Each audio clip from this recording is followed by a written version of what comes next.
Allahumma salli wa sallim wa barik alaihi.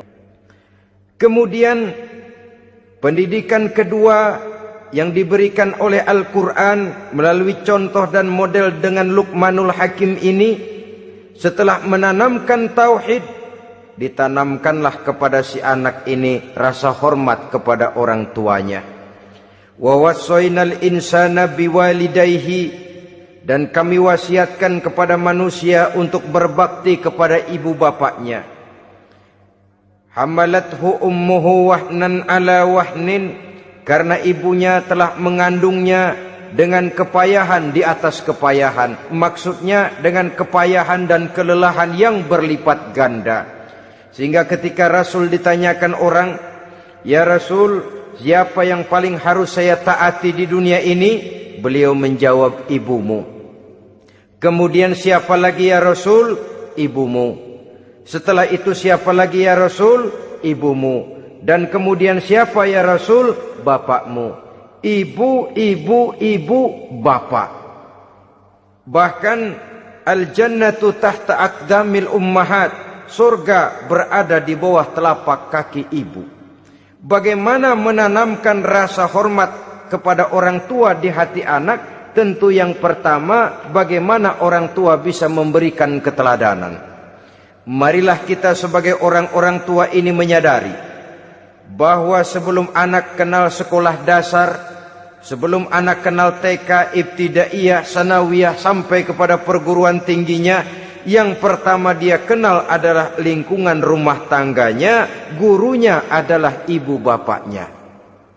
Di sini berlakulah apa yang dinamakan keteladanan. Keteladanan jauh lebih berhasil daripada sekedar teori-teori yang muluk. Keteladanan jauh lebih berhasil daripada berbagai macam indoktrinasi dan penataran. Kurangnya keteladanan akan menyebabkan anak mencari pola. Apabila kita orang tua ini tidak bisa memberikan keteladanan yang baik kepada anak-anak kita, maka pada suatu saat anak-anak akan menganggap enteng dan kehilangan wibawa kita sebagai orang tua di mata mereka. Dikala itu akan sangat sulit kita membentuk kepribadian mereka. Bukankah di zaman sekarang ini kita banyak mengalami krisis wibawa, krisis figur? Ada yang karena rapotnya merah melulu, gurunya dikeroyokin. Pak guru pulang sekolah dicegat. Bahkan nyaris ada orang tua pernah dibunuh oleh anaknya sendiri. Dan lain sebagainya, kasus-kasus yang sebenarnya tidak perlu terjadi. Karena memang bukan saja bertentangan dengan nilai budaya kita sebagai bangsa, tapi juga bertentangan dengan ajaran agama kita sendiri. Krisis wibawa, krisis figur, yang juga akibatnya harus kita sadari banyak faktor yang membentuk kepribadian anak. Pergaulannya, yang dibacanya, yang ditontonnya, yang disaksikannya di dalam kehidupan. Benar kita menyekolahkan mereka, tapi berapa jam mereka di sekolah? 6 jam, 7 jam paling lama. Sedangkan mereka hidup satu hari satu malam 24 jam. Kalau cuma 7 jam di sekolah, ini berarti lebih banyak dia di luar sekolah. Dan di luar sekolah itu artinya ya rumah tangganya, ya temannya, ya lingkungan di mana dia tinggal, yang seluruhnya sangat besar pengaruhnya dalam ikut membentuk kepribadian anak-anak kita. Saya katakan tadi, di samping kita menghadapi perang akidah, kita pun berhadapan di dalam perang menghadapi peradaban dan kebudayaan yang bukan saja menjauhkan kita dari agama, tetapi sanggup menghancurkan moral daripada anak-anak kita. Secara pribadi, saudara-saudara, saya iri, saya kagum misalnya dengan kemajuan yang diperoleh oleh negara tetangga kita, Jepang misalnya. Padahal tahun 45 ia pun hancur lebur oleh meledaknya atom di Hiroshima dan Nagasaki. Tapi bagai satu tenaga raksasa kemudian Jepang bangkit menjadi satu negara superpower di Asia. Bahkan gurunya saja Amerika sekarang ini kewalahan menghadapi perang dagang dengan Jepang ini. Dan yang menarik, Jepang bisa maju dan modern dengan tetap menjadi Jepang, tanpa harus kehilangan identitasnya sebagai satu bangsa, tanpa harus kehilangan kepribadiannya sebagai satu bangsa. Sebagai negara yang sedang berkembang, kita sering latah.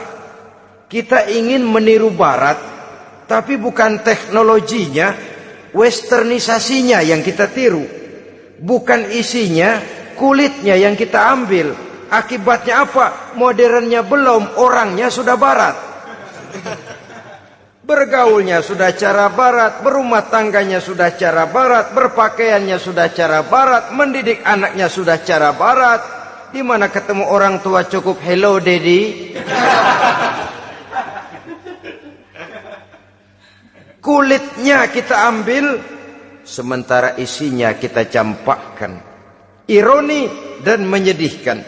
Padahal kita sesungguhnya bisa maju dan modern, bisa mengejar segala ketinggalan dan keterbelakangan kita, dengan tetap menjaga nilai-nilai luhur budaya kita sebagai satu bangsa, mengambil isinya, dan kalau memang tidak perlu, lalu mencampakkan kulitnya. Pengaruh peradaban dan kebudayaan yang menghancurkan moral daripada anak-anak kita oleh pesatnya arus teknologi, oleh pesatnya arus komunikasi, di mana hal-hal yang terjadi di belahan dunia lain dapat kita saksikan hari ini juga melalui layar televisi, yang terjadi di Amerika, di Eropa, di Afrika, di ujung dunia yang paling ujung sekalipun. Di ujung dunia yang paling ujung, hari ini kejadian, hari ini sudah bisa kita saksikan.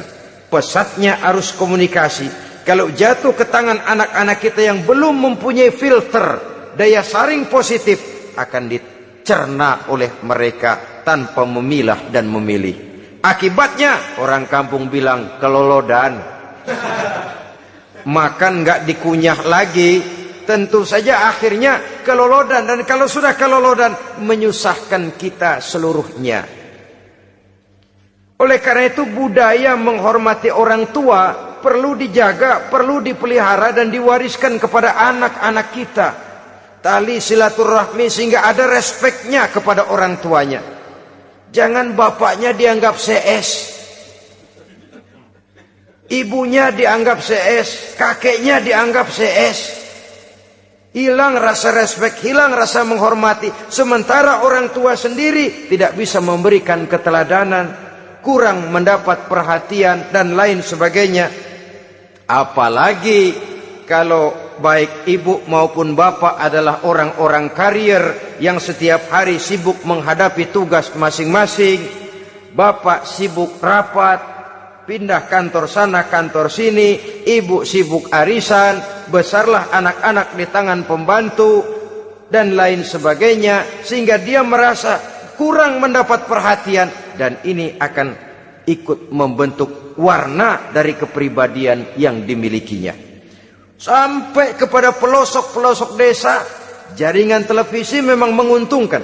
Tapi kalau sudah sampai kepada menayangkan budaya-budaya yang tidak sesuai dengan pola di mana mereka tinggal, pola lingkungannya, dan ingin mereka terapkan dalam kehidupan, ironi dan menyedihkan. Maka sering dikatakan, jikalau ABRI masuk desa, rakyat beruntung. Jikalau listrik masuk desa, rumah jadi terang. Jikalau koran masuk desa, rakyat jadi cerdas. Jikalau hakim masuk desa, rakyat lalu sadar hukum.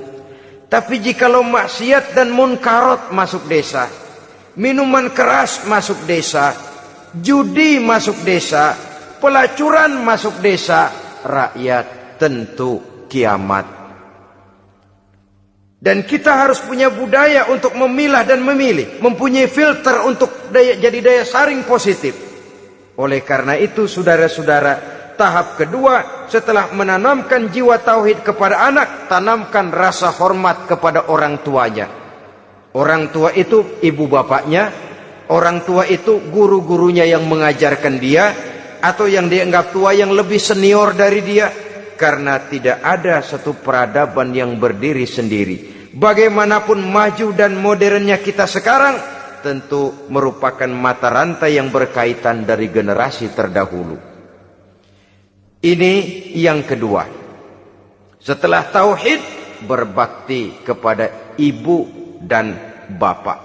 Tidak ada satu kebahagiaan yang bisa ditegakkan di dunia ini tanpa doa, tanpa restu daripada ibu dan bapak.